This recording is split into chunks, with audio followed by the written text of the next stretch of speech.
Boa noite, meus amigos. Que as bênçãos do nosso Senhor Jesus Cristo estejam sobre nós, que os bons espíritos possam nos inspirar no estudo, na reflexão da noite. Então é com muita alegria, que a gente está aqui, com esse sentimento de gratidão que a Casa Espírita nos dá, abre as suas portas, para a gente estudar, refletir, conversar, aprofundar, desenvolver o nosso raciocínio, as nossas inteligências, para que possamos cada vez mais compreender verdadeiramente os princípios, os ensinos, os exemplos deixados pelo nosso Senhor Jesus Cristo. Então nós vamos começar com o Livro dos Espíritos. O Livro dos Espíritos é a obra básica da doutrina espírita. Foi organizada, codificada, sistematizada pelo grande apóstolo de Jesus, Hippolyte Léon Denisard Rivail, francês, nascido em Lyon, e que ficou conhecido como Allan Kardec. Ele adotou esse pseudônimo pela orientação dos espíritos, que comunicavam com ele. Então, o Livro dos Espíritos é a obra básica da doutrina espírita, é um livro de 1019 questões, 1019 perguntas e respostas. E no Livro dos Espíritos, que é a base do Espiritismo, nós temos toda a filosofia, a ciência espírita, nós temos as leis morais que trabalham os princípios evangélicos e nós temos as consequências dos nossos comportamentos, das nossas ações. E essa obra é tão monumental que ela se desdobrou em mais 4 livros, publicados por Allan Kardec. A Gênese, o Céu e o Inferno, o Livro dos Médiuns e o Evangelho segundo o Espiritismo. O Livro dos Espíritos, ele foi organizado por Allan Kardec, de primeiro momento, em 4 partes principais. Causas primeiras, mundo espiritual ou dos espíritos, leis morais, esperanças e consolações. Então, dando continuidade no nosso estudo sistemático, nós estamos estudando a primeira parte da obra, Causas Primeiras. E nós estamos no capítulo 4. Então, cada parte, são 4 partes do Livro dos Espíritos, cada parte tem os seus diversos capítulos, com temas, e cada capítulo tem as suas questões. É muito bem organizado o Livro dos Espíritos. Então, na primeira parte, nós temos 4 capítulos. 4 capítulos. E nós estamos no 4º e último capítulo, que se chama Princípio Vital. Então, nós estamos estudando esse 4º capítulo da primeira parte. Nesse capítulo, nós temos 3 temas: seres orgânicos e inorgânicos, a vida e a morte, e o último tema, inteligência e instinto. É exatamente esse tema que nós estamos estudando. Esse tema é composto de 5 perguntas e 2 sub. Então, 7 perguntas. E hoje, a questão de hoje, dentro desse tema, inteligência e instinto, é a questão de número 73. Então a questão é a seguinte: o instinto é independente da inteligência? Vamos exercitar a nossa inteligência, o nosso raciocínio. A pergunta é essa, bem simples. O instinto é independente da inteligência? Antes da gente trazer a resposta, vamos tentar compreender um pouquinho mais a pergunta? Então vamos lá. O instinto é independente da inteligência? O que seria algo independente? Nós sabemos o que é algo independente? Independente é o oposto de dependente, certo? O que é algo dependente? Algo dependente é quando ele só existe dependendo de outra coisa. Então, vou dar um exemplo. Nós, seres humanos, somos dependentes do ar? Somos dependentes. Se não tiver ar, nós desencarnamos. Então, nós somos dependentes do ar. Então, isso é dependência. Se não tiver ar, a gente não sobrevive. Somos dependentes do sol? Somos. Dos nutrientes, dos alimentos? Somos. Então, isso é dependência. O que é independência, então? É o oposto. Vamos inverter os exemplos? O ar é dependente do ser humano? Se acabar o ser humano, vai acabar o ar? Não, não vai. O ar não é dependente do ser humano. As árvores, as frutas, o que Deus criou, é dependente dos homens? Não. O sol é dependente dos homens? Não. Ele existe antes da gente existir. Então agora nós entendemos o que é dependente e independente. Isso é importante. E o que é instinto e o que é inteligência? Quando a gente fala em instinto, pensamos o quê? Qual que é a relação que nós fazemos? É correto dizer que os animais têm instinto? Né? Então nós falamos, é correto, os animais têm instinto. Ok. É correto dizer que o homem no sentido de humanidade, o homem tem inteligência? É correto dizer o homem tem inteligência? Essa relação está certa? Está certa também. E o homem tem instinto? Tem também. Também tem. Então tá, entendido aqui, trabalhado um pouquinho a questão, vamos à resposta. O instinto é independente da inteligência? E os espíritos superiores responderam para Kardec: não. Não precisamente. Então o instinto não é independente da inteligência do ponto de vista absoluto. Não é. Não precisamente. Porque o instinto é uma espécie de inteligência. A resposta continua, mas vamos abrir um parênteses aqui, né? Então nós observamos que a inteligência tem espécie, tem tipos. Certo? O instinto é uma espécie, é um tipo de inteligência. Então vamos continuar com a resposta deles. O instinto é uma inteligência não racional. E é por aí que todos os seres provêm as suas necessidades. Como, por exemplo, a sobrevivência, a alimentação. Então, o instinto é um tipo de inteligência cuja característica é não racional. Então, a nossa inteligência do homem, então seria uma inteligência racional, né? Pelo menos dizem, né? Às vezes a gente duvida. Então essa é a diferença. Então o instinto que o animalzinho tem é uma espécie de inteligência não racional.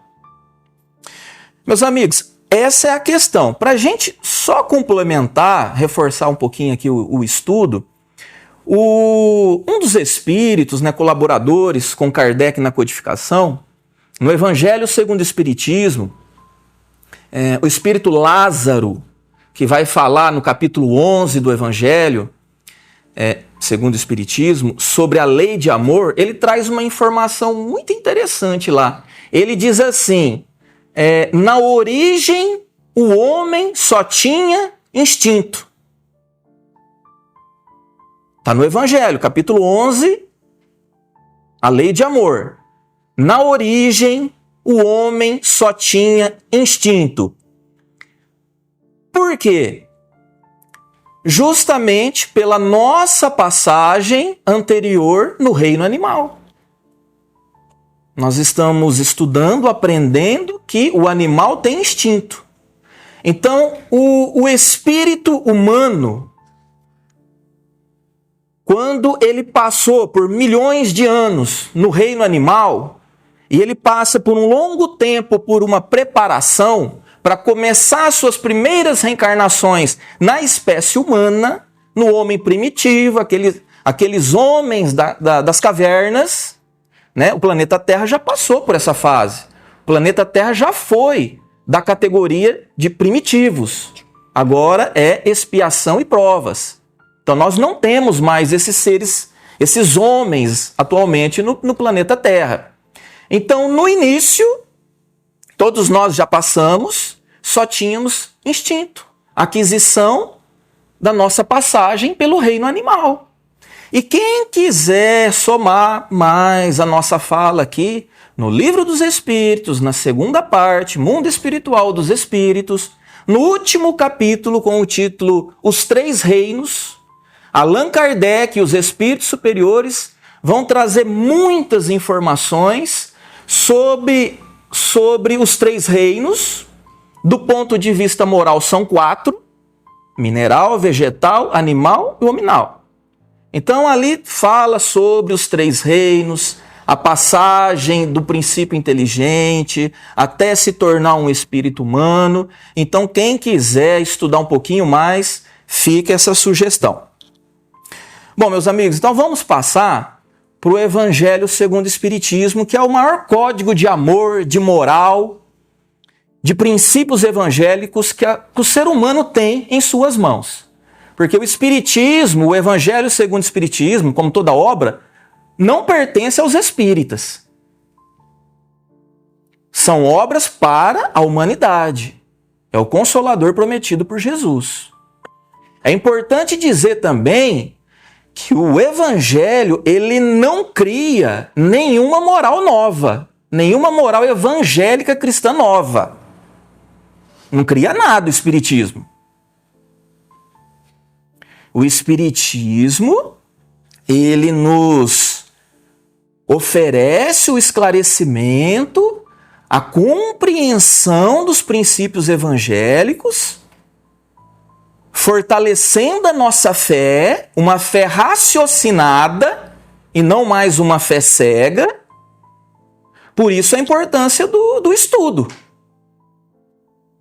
Mas nós espíritas estamos muito preguiçosos para estudar. Fé raciocinada demanda estudo, senão é fé cega. Então a casa espírita tem que montar grupos de estudos e as pessoas têm que vir estudar. Senão não é fé raciocinada.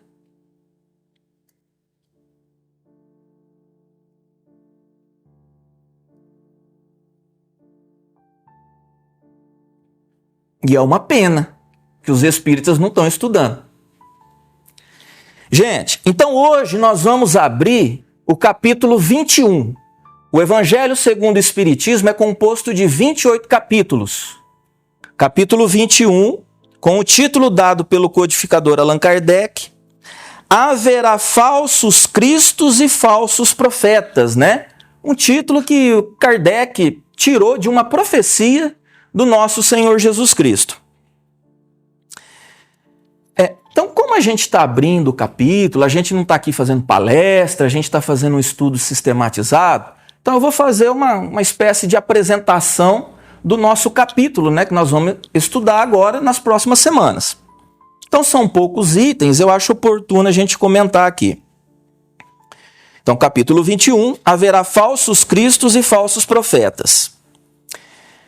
Então nós vamos estudar hoje, reconhece-se a árvore pelo seu fruto. Então a gente vai conversar um pouquinho, né, fazer algumas reflexões aqui.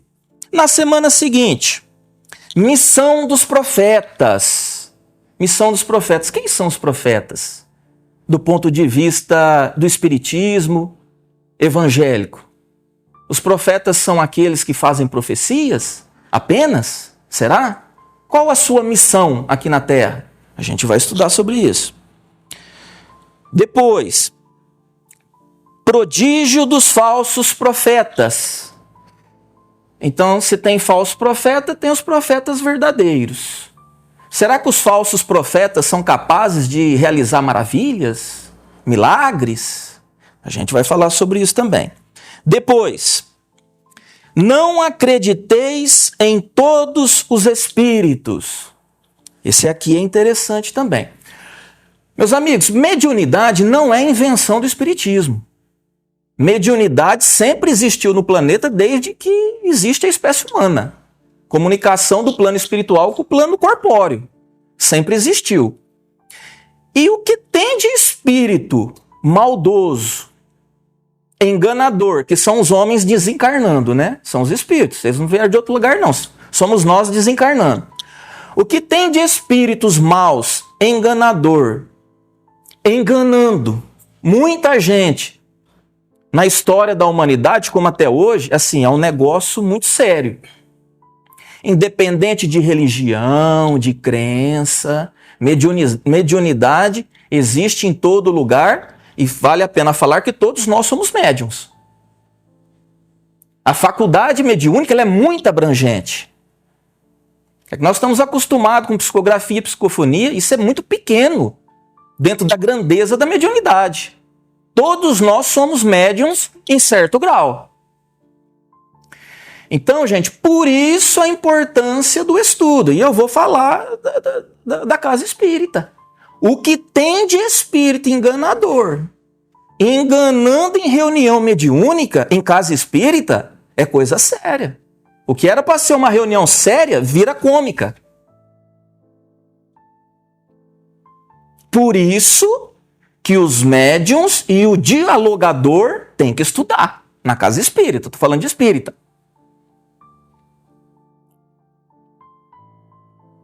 Tem que estudar.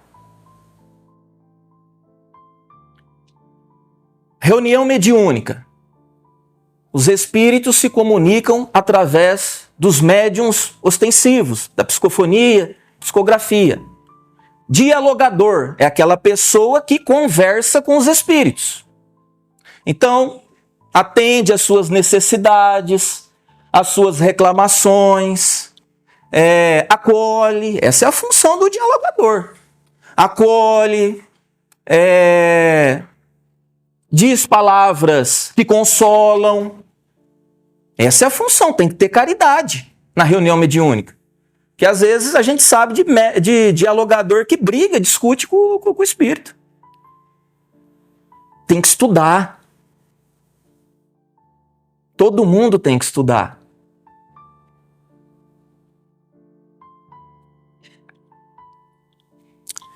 Gente, então, vamos lá. Aí nas instruções dos espíritos, nós vamos conversar sobre os falsos profetas, características do verdadeiro profeta. Então, com conhecimento, discernimento, dá para identificar os verdadeiros profetas. Os falsos profetas da erraticidade, né, do plano espiritual. E a gente encerra o capítulo com o item Jeremias e os falsos profetas. Então, vamos ao nosso item.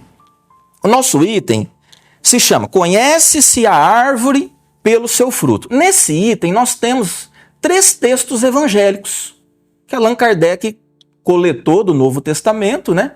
De acordo aqui relacionado com o tema, e colocou aqui para nós. Esses 3 textos, como em todo o Evangelho, eles servem de base para todo o capítulo, né? Então, todos os itens do capítulo faz referência ao texto evangélico que Kardec coloca ali no início, né?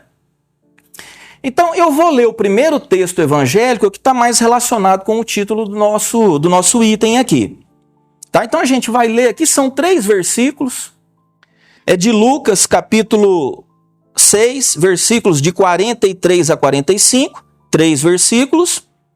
Então, eu vou ler aqui esses 3 versículos e a gente vai tentando comentar aqui, fazendo algumas reflexões. Então, é uma fala do nosso Senhor Jesus Cristo. A árvore que produz maus frutos não é boa. E a árvore que produz bons frutos não é má. Esse é o primeiro versículo. O que o Cristo está dizendo aqui? Olha, a árvore boa dá bons frutos. A árvore má dá maus frutos. Dá uma sombra boa também. A fruta não presta, mas a sombra é ótima. É ótima. Vamos lá. Só isso, gente. Então vamos continuar. Só para pegar o gancho do que o Moacir falou no começo, gente, por que a gente pede assim para não levantar a mão, surgir com as dúvidas? Por quê? Porque a gente está gravando e vai para a internet. Tem muitas pessoas acompanhando o nosso estudo, assim, em lugares que a gente nem imagina. Então, se alguém tiver alguma dúvida, né, fica aí na memória, no final da reunião, a gente conversa, tá? A gente tenta tirar a dúvida e também, se todo mundo levantar a mão, a gente não dá continuidade nos trabalhos, né? Então, voltando com Jesus aqui. Porquanto cada árvore se conhece pelo seu próprio fruto. Simples, né? Olha lá. Porquanto cada árvore se conhece pelo seu fruto. Então vejamos que Jesus ele não está falando assim, ó, nós conhecemos a árvore pela sua forma, pela sua beleza, pela sua aparência, pela cor das suas flores, pela região que essa árvore nasce. Não é pela aparência, é pelos frutos que a árvore dá. É importante a gente pensar nisso. Pelos frutos, não é pela árvore em si, pela sua forma. Então, pelos frutos, a gente passa a conhecer as qualidades da árvore, se a árvore é boa ou é ruim. Voltando com Jesus. Não se colhem figos nos espinheiros, nem cachos de uvas nas sarças. Óbvio, né, gente? É uma coisa lógica, é uma consequência. Se eu planto uma goiabeira, eu vou colher goiaba, né, dona Leda? Consequência, lei de causa e ação, tá? Árvore boa, bons frutos. Árvore má, maus frutos. Jesus, o homem de bem tira boas coisas do bom tesouro do seu coração. E o mau homem, tira as más do mau tesouro do seu coração. Então Jesus está dizendo aqui que o homem mau, o que é tesouro? Tesouro é um conjunto de valores. Mas quais são esses valores? Aí é relativo. Pode ser bons ou ruins.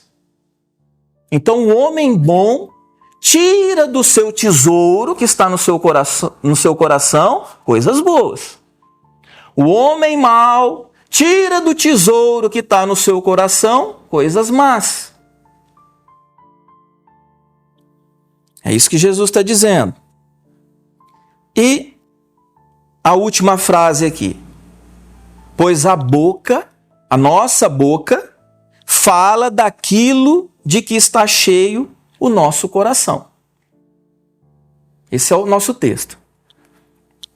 Então, a nossa boca expressa o que está cheio o nosso coração. Então, uma reflexão simples. Se o nosso coração está cheio de coisas boas, a nossa boca, o nosso comportamento, as nossas atitudes expressam, na maioria das vezes, coisas boas. Se o nosso coração está cheio de coisas más, na maioria das vezes, nós nos utilizamos de palavras más, de atitudes, de comportamentos maus, equivocados, contrários às leis evangélicas. Simples assim. Bom, então acho que ficou claro que as árvores, né, uma metáfora que o Cristo está usando na sua fala, né, ela representa os homens. E os frutos? Os frutos são as qualidades, as características da árvore. Então é essa a ideia que Jesus está trazendo para nós, nessa metáfora. Como saber, dona Leda, se uma maçã é boa ou ruim? Cortando, comendo, experimentando. Então, se a gente come, experimenta uma fruta, a gente vai saber se ela é boa ou ruim, não é? E como é que a gente avalia os frutos dos homens? Se os frutos dos homens são as palavras que ele fala, o seu comportamento, as suas atitudes, os seus pensamentos, esses elementos são os frutos do homem. Como é que a gente avalia? Será que seria aqui na casa espírita? Olhando para as pessoas, né? Nos nossos encontros aqui de quarta-feira.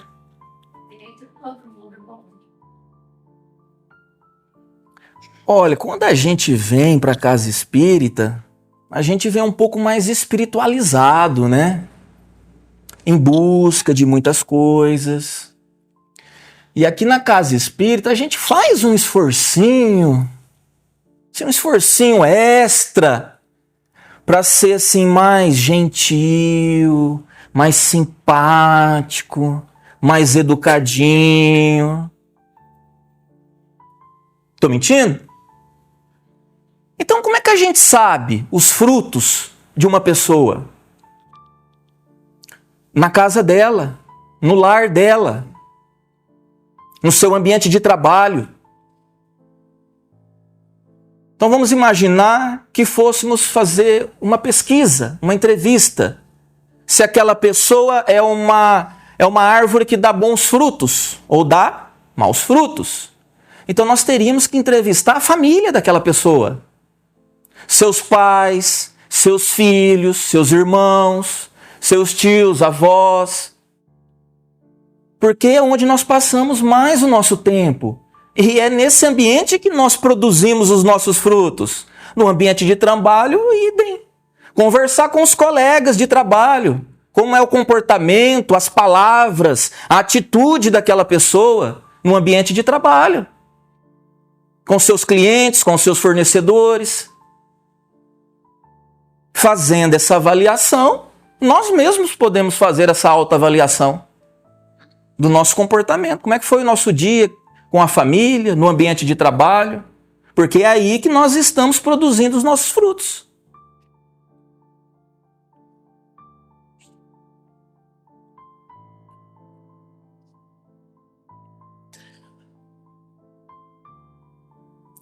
Vamos fazer uma reflexão aqui também, fazendo um link, né, com a nossa fala aqui.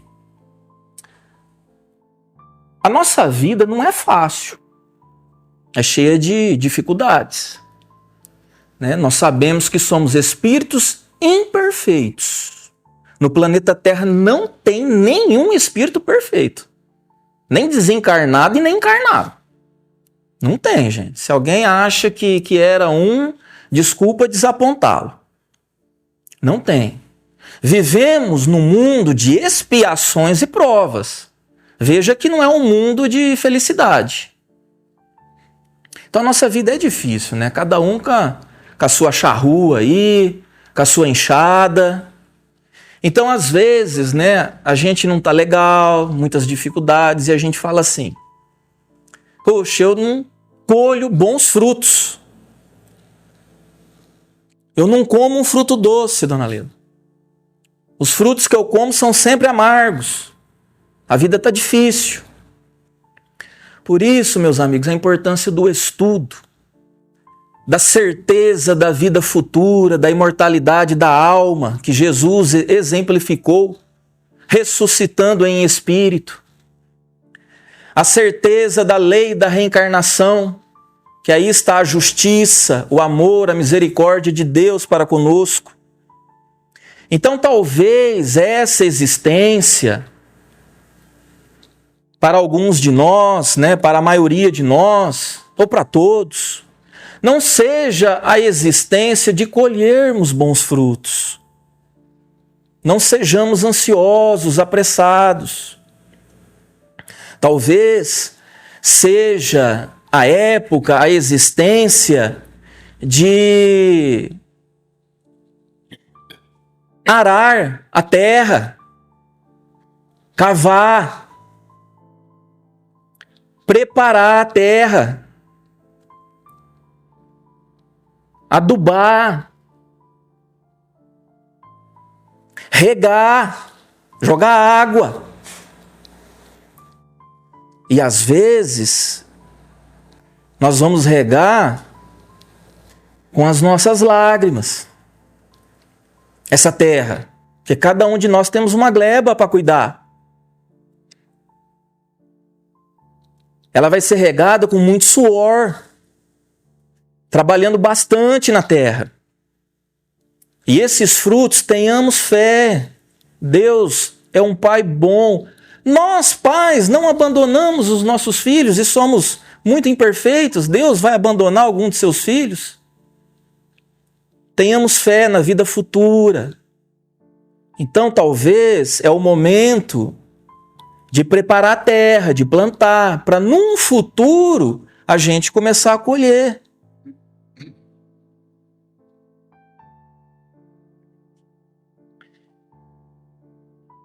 Quais são os frutos do verdadeiro espírita cristão? Nós estamos falando de árvore e frutos. Quais são os frutos do verdadeiro espírita cristão? Eu sempre gosto de fazer essa comparação, porque eu acho ela válida, oportuna. Enquanto a gente não aprender, eu vou estar usando esses exemplos. Quem que é os verdadeiros cristãos? Quais são os frutos do verdadeiro cristão? É o expositor espírita que vem aqui na frente? Esse é o fruto do verdadeiro espírita cristão? É o fundador da casa espírita? Esse é o fruto do verdadeiro espírita cristão? É o espírita que distribui alimentos? É o espírito que dá uma moedinha, R$10, uma esmola? Esses são os frutos do verdadeiro espírita cristão? Promove eventos.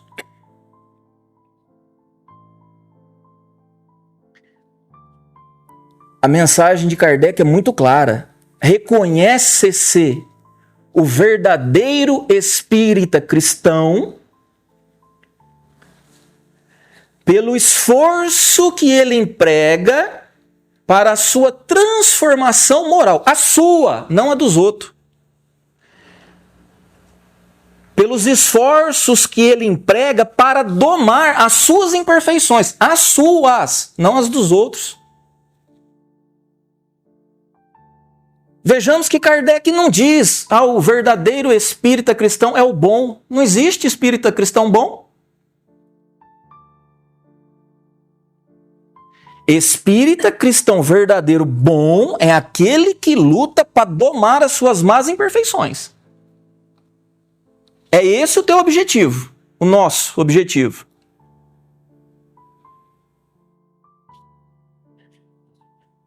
Brasil, desde o Nilo famoso, aberto ao sol da graça, da virtude ateniense à grandeza espartana, o anjo triste da paz chora e se desengana, em vão plantando o amor que o ódio despedaça.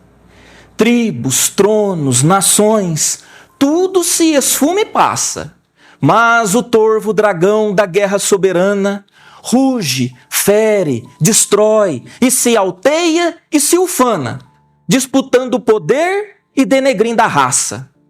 Eis, porém, que o Senhor, Na América nascente, acende nova luz em novo continente, para a restauração do homem exausto e velho.